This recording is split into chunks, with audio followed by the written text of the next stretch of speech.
A monk lived with one of his servants in his hut in a quiet area, a little away from the village. He was quite popular in the city and village. People from distant cities and villages would come to him with their problems, and he happily solved the problems of the people. One day something similar happened. Two strong young men from a distant city came to him with their problems. The monk saw that they were looking very sad. The monk respectfully asked them come in, and sat on a cot and listened their problem. The first young man said, "We have heard that you know the solution to every problem. Whoever comes to you with his problem does not go away empty-handed. We have also come with the same expectation from you." "Monk," said the other young man, "the thing is, we people have come new in this city. There is a lot of panic in the area where our house is. There is a shelter of vagabonds. People are abused while passing on the streets. Some domineering people drink alcohol and stand on the side of the road, and misbehave with the people passing in front. They not only abuse them, but even get into a scuffle with them while drunk." Hearing the words of the two young men, Monk got up from the cot, and murmured, "This problem is very serious," and walked out of the hut. The young man went outside and saw, he was standing calmly looking at the road in front of his hut. The very next moment he turned and said to both the youth, "Son, will you do one thing? Look at this road. Where this road turns, there is a big neem tree in front. Just bring some neem leaves for me."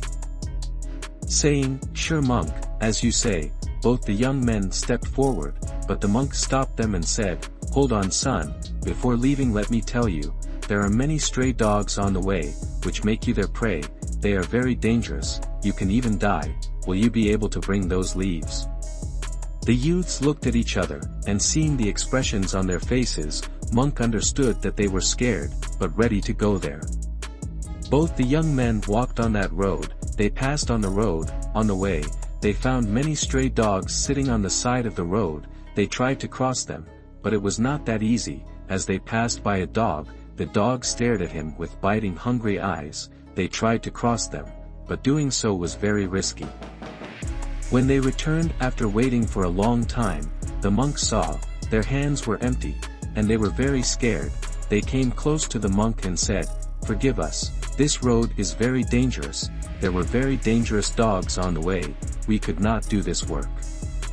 The monk went inside the hut without saying anything, and came out with his servant. He asked the servant to pluck those leaves. The servant went by the same road, and when he came back, his hands were full of neem leaves. Seeing this, both the young men were stunned. The monk said, "Son, this is my servant. He is blind, although he cannot see, but what is where, he has complete knowledge. He brings me neem leaves every day, and you know why stray dogs don't bite him, because he doesn't pay any attention to them. He only does his job." The monk further said, "Always remember one thing in life son, the useless thing on which you pay the most attention, that thing will bite you the same way, so it is better that you keep your focus on your goal." Hearing this, both the young men bowed before the monk. Now they got a lesson, which they were going to remember for the rest of their life. Friends, like these two young people, we also experience something similar in our lives. Our life is also full of dreadful twists. Don't know at which point death should embrace us, but it only depends on us, whether we return fearing like those youth, or we move forward with patience and courage like servants, and achieve our goal.